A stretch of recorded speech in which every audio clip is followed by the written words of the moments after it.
Hi everyone, welcome to Object Oriented Programming class.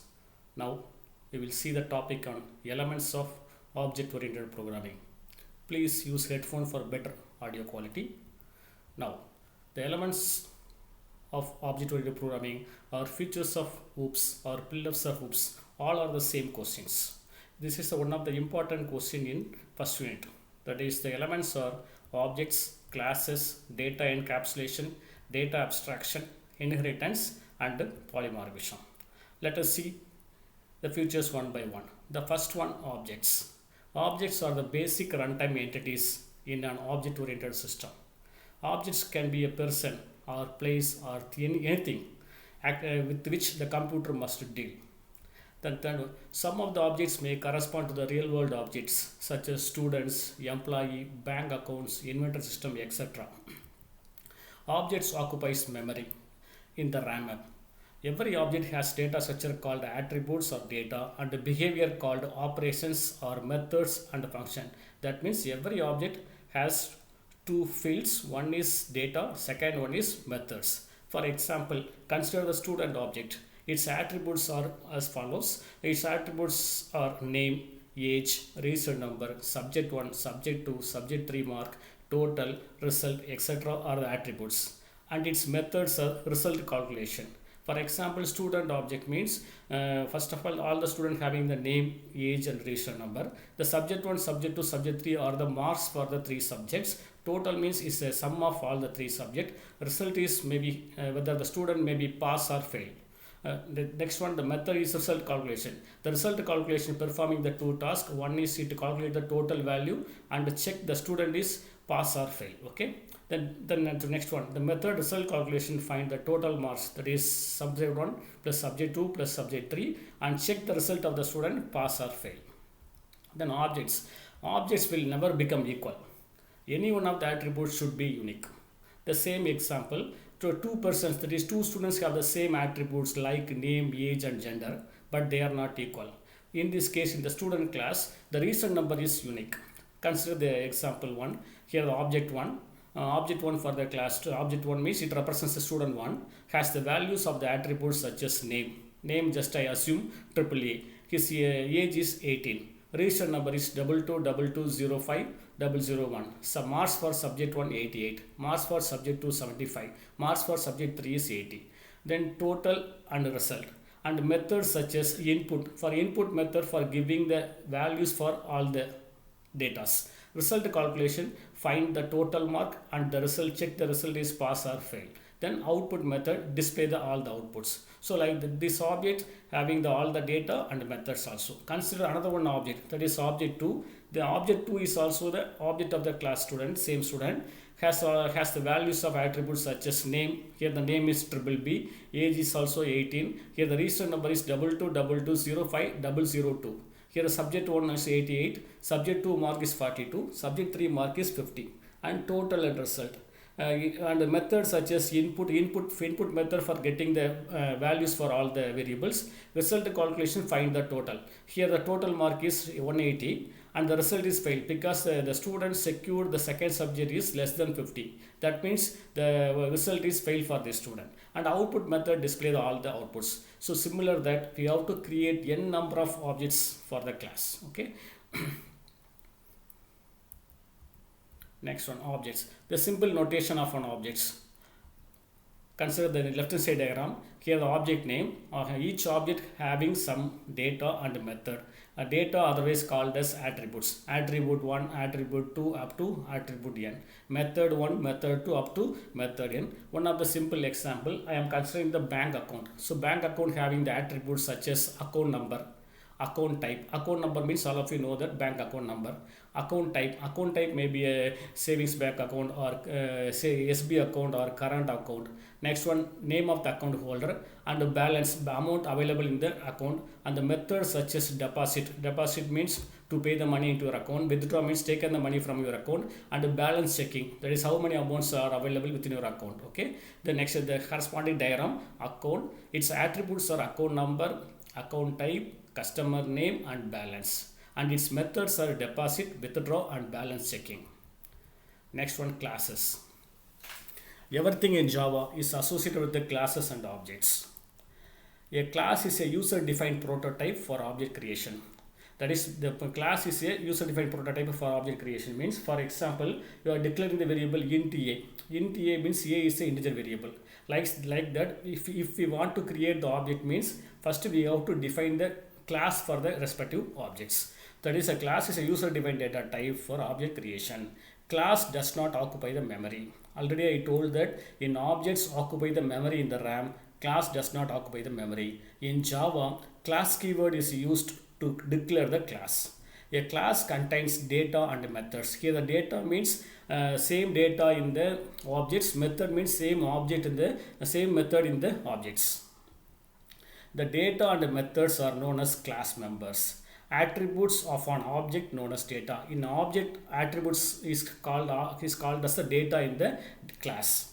Operation of an object known as method. Code for the method manipulates the data of the class. That means the method manipulates the internal data of the class.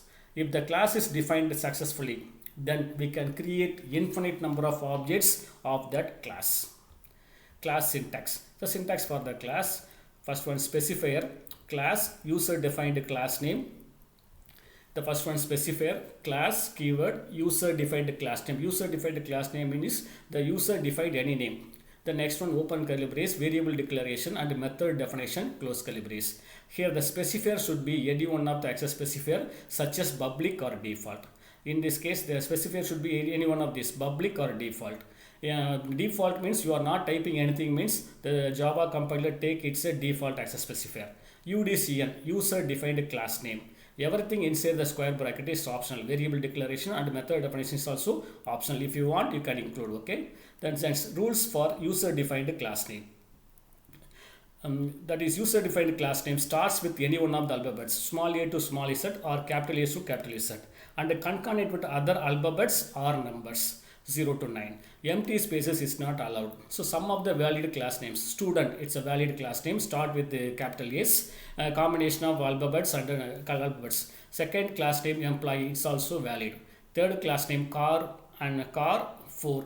So car 4 number also allowed in the class name. Bike 2 number also allowed. Birds 0, it's a valid class name. Some of the invalid class name. The next one, same student, but stu space dent, the empty space is not allowed. That's an invalid class name. Then second class name, two-wheeler start with numbers is not accepted for user defined class names. Next one, classes. In the classes there are two sections are available. First one is variable declaration and method definition. The syntax for the variable declaration, specifier, data type, variable name 1, variable name 2 up to variable name n. Here the specifier, in the inside the class, the specifier may be any one of these, private, public, protected or default. Default means user not type any keyword, means it's the Java take is a default access specifier. For student class, variables are declared as a default access specifier given below. Subject 1, subject 2, subject 3 total are declared as an integer variable. Name and result declared as a string because name should be a string. Result also may be either pass or fail, both are string. The reason number should be declared as a long data type. The same example for bank account class. Variables are declared as a private access specifier. Private, here access specifier is private. Name and type of account may be a savings bank account or current account, so that's why it is declared with the string data type. Next, account number and mobile number, so both are long integers, so private long. The next one, private, double, balance and amount. Okay, in this case, in the bank account class, all the variables are declared as a private access specifier. So like that, we have to define the access specifier for your program. The next one, method definition. Methods are necessary for manipulating data contained in the class. That means the method in the class only manipulate the data of the class. Okay, methods are defined inside the body of the class, but immediately after the declaration of the variables. That means first we have to declare the variable. After that, we have to define the methods. The general form of the method definition is follows. First one, the syntax is specifier, return type, method name and parameter list and method body. Method body means nothing but the group of statements. Okay, the method declaration have 5 basic parts. First one, specifier. Second one, return type. Third one, method name. Fourth one, parameter list. Fifth one, method body. Now let us see the parts one by one. The first one, specifier, the same concept. The specifier may be any one of the private, public, protected or default. The second one, return type, the type of the value the method returns. Once you call this method, means this method returns any value to the calling function. That is maybe a value, any valid data types, integer, float or any class name. If the method does not return any value, then return type as void. Suppose the method does not return any value, means we have to put the keyword void. Okay. The next one, method name. It's a valid identifier or function name. And actually the method name is based on the task. Based on the task only, the user define the method name. The next one, parameter list. Parameter list. It is always enclosed in parentheses. This list contains the variable names and its types. The variable in the list are separated by the commas. So consider one example: public int add int a comma float b comma int c. This is one example for the method definition. Here the public is the access specifier, int is a return data type, the method name is add. You are passing the parameter list, three parameters: int a, float b and int c. This list passes the three inputs to the method and returns the integer data type. Suppose if no input data are required, the declaration must retain the empty parenthesis given below. So public int add, if we are not passing any argument, means we have to put the open bracket and a close bracket. Here no input and returns the integer data type. The next one, method body. Method body means it describes operations to be performed on the data. For example, suppose your method name is add, means inside the method body you have to write the coding for addition. Next, create the class prototype. Next one I am going to map the object with the classes. Okay, consider S1 is an object of the class student. Consider S1 is an object of the class student. Assume the values for the attributes as follows: name is AAA, age equal to 18, register number equal to 2222205001, subject 1 mark is 88, subject 2 mark is 75, subject 3 mark is 80. Next, on the declare the total and the result. The method is input and result calculation. Result calculation, find the total and result, and output method. This is the object. Now I am going to create the class for this object. Here the class name is student. In the object there are two string variables are there. One is name, another one is result. Result may be pass or fail. So both are declared as a string data type. The next one, register number, is a lengthy number declared as a long integer. The subject 1, subject 2, subject 3 are the marks. The marks means then total also sum of 3. So all the four variables are declared as an integer. The next one function is input function. The input function, the purpose of the input function, it gives the input to all the variables. The next one, result calculation. Result calculation, find the total and result. So total equal to subject 1 plus subject 2 and subject 3. Next we have to find the result. So find the result means if subject 1 greater than or equal to 50 and subject 2 greater than or equal to 50, logical, and subject 3 greater than or equal to 50 means then the result is pass. Otherwise the result is fail. If any one of the student, if any one of the subject secured less than 50 means result is fail. So this is the result calculation, that is the code for result calculation. Then void output function, display the outputs, that means it display the values for all the variables. So the left hand side represents the object features, object values and methods. Right hand side represents the class. Okay, once we define this class, we can create the n number of objects. Okay, object creation. How to create the object creation? An object is a single instance of a class or class variable. Class or class variables are called as objects. Once we define a class, we can create any number of objects of its class. In Java, objects are created using the operator. That operator is called as the new operator. There are two syntax available for object creation. The syntax 1, user defined class name space object name, semicolon, object name equal to new space user defined class name, open bracket, close bracket. The first statement represents declare the name of the objects. That means you are declaring the name of the object.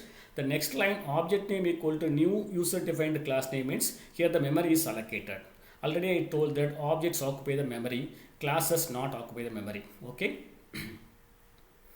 Next one, suppose here the for syntax 1 contains two lines. So we have to combine both line as a single statement. This is second syntax. User defined class name space object name equal to new space user defined class name open bracket close bracket. So both are same. So in the second syntax, objects are declare the objects and allocate the memory for the object name.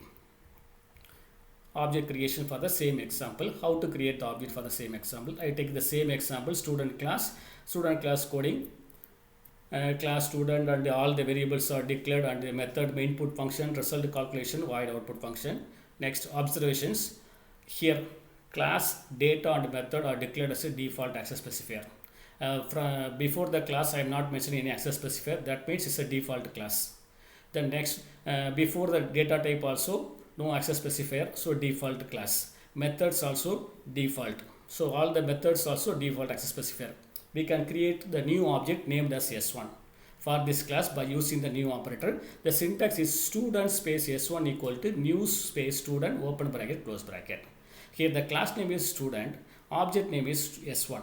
After executing this statement, here the object name is S1. The S1 occupies some memory in the RAM. So based on the data type declared inside the class, okay. Here memory is allocated for the object S1. Similarly, we have to create another one object means student space S2 is equal to new student. That means second object name is S2. Memory is allocated for the second object too. So similarly, we have to create n number of objects for the class student. Accessing the class variables. So how to access these variables? The data or methods of your class is accessed by using the operator dot operator. That means dot operator. The general syntax for accessing the member of the class is follows: object name dot variable name, object name dot method name, list of arguments. The list of argument is optional. Suppose that method contains the argument means we have to pass the argument. Suppose the method does not have any argument means open bracket close bracket only enough. The list of argument is optional. Here the object name is the name of the object. Consider the given example: student space S1 equal to new student. But S1 dot name equal to AAA. S1 dot result number equal to 22220 5000. S1 dot result calculation. Like that, we have to call the method as well as the attributes. Data encapsulation. Now the classes and objects are over. So classes means does not occupy the memory. Object means occupy the memory. So once we define the classes, we have to create the n number of objects of that class. The next one, data encapsulation. Class contains data and methods. The wrapping up of data and methods in a single unit known as the encapsulation. That means class is also called as an encapsulation.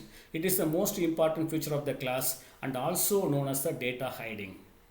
The data in the class is not accessible to the outside world. Only the method which are defined in the class only can access it.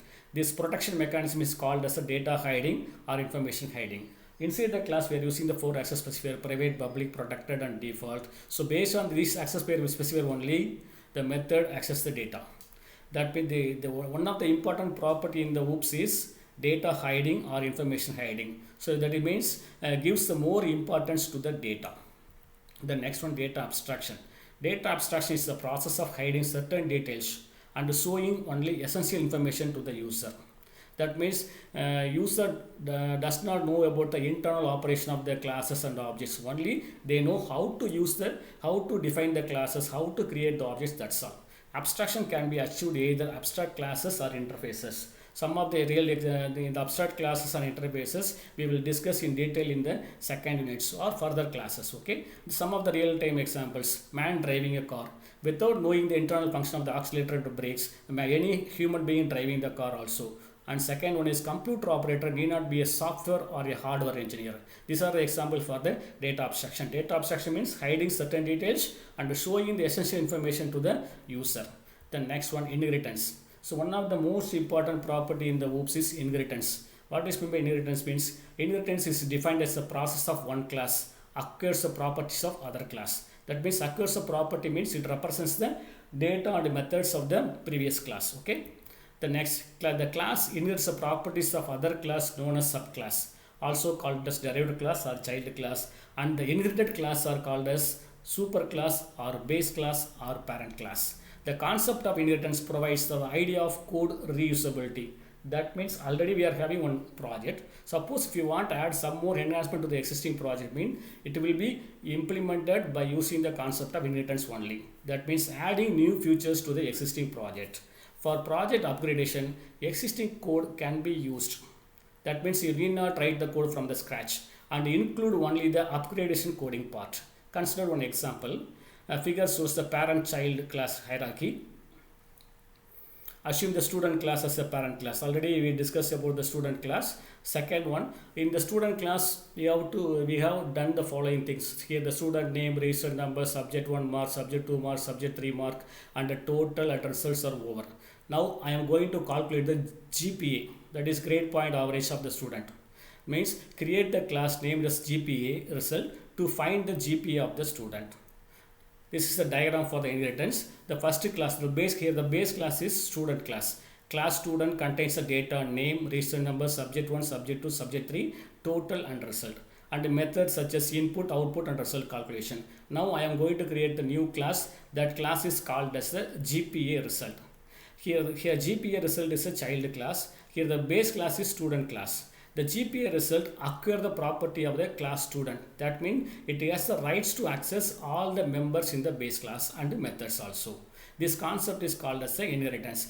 Here the class student is a base class, GPA result is a derived class. That means it's a new features added to the existing project. For calculating the GPA, we are in need of some data. The data are CPS1, credit point for subject 1, credit point for subject 2, credit point for subject 3.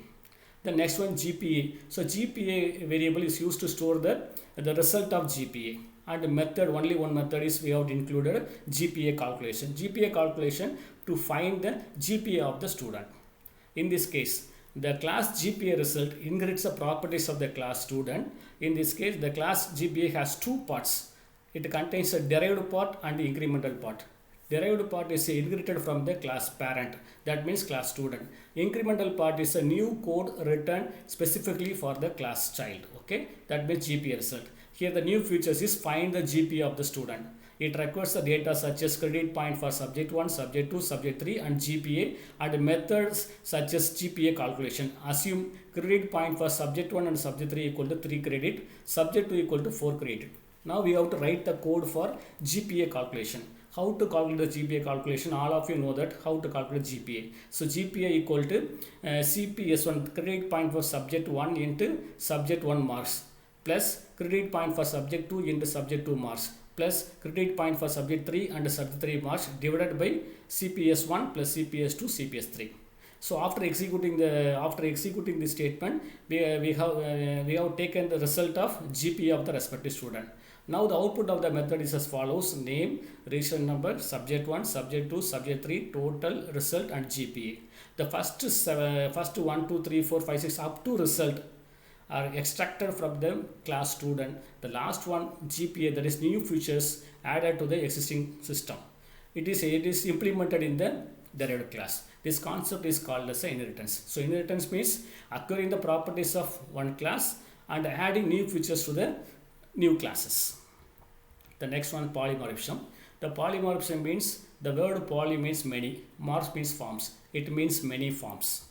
The polymorphism allows us to perform the single action in different ways. Single action in different ways. There are two types of polymorphism is available. One is compile time polymorphism. Second one is runtime polymorphism. Compile time polymorphism also called as a static polymorphism. This is achieved by method overloading or operator overloading. So what is meant by method overloading? Same method name exists for more than one method within the same scope is called as the method overloading. That means the same addition function performing the different data types. So methods can be overloaded by change in number of argument, change in type of argument, change in return type. Some of the example for the method overloading. Here three methods are there. First method is int addition, int a, int b. This method name is addition. This method returns the integer data type. You are passing the argument is 2 argument. That means this method performing addition of 2 variables, int a, int b. The next method int addition, int a, int b, int c. That means the same method you are passing the 3 arguments. That is, you are passing, the first one is passing with the 2 argument, second one is passing with the 3 argument. The next one, float addition, float a, float b. The same function addition, but change the type of argument and return data type. Here the return data type also float, type of argument also floats. In this case, we are having all the three addition function. Only the changes are number of arguments and type of argument, etc. The next one, operator overloading. Operator overloading means defining an additional task to the existing operator. Defining an additional task to the existing operator. For example, multiplication operator. Actually, normally multiplication operator perform the multiplication of two numbers. Suppose if I want to overload this operator to perform division, addition, subtraction, means this is called as the operator overloading. In Java, only one operator only overloaded. That operator is plus. Actually, normally the plus operator performing addition of two values. Suppose if in Java the plus operator is placed between the string, means it performing in the string concatenation. Java supports only one operator can be overloaded. That operator is plus only. That plus performs the string concatenation. Second one is runtime polymorphism. Runtime polymorphism, also known as dynamic polymorphism. This is achieved by method overriding. Method overloading is there, method overriding. Method overriding means the same method name present in both base class and derived class. Same method name present in both base class and derived class. That means the same addition function present in the base class as well as derived class, means this concept is called as a method overriding. It means that the base class method is overridden. During the execution of the program only, the compiler knows which method is to be executed. This is called as a method overriding. Now, I conclude the session. Today we have discussed about the elements of object-oriented programming or pillars of object-oriented programming, such as object, classes, data encapsulation, data abstraction, inheritance. The next one, final one, polymorphism. So thanks for watching.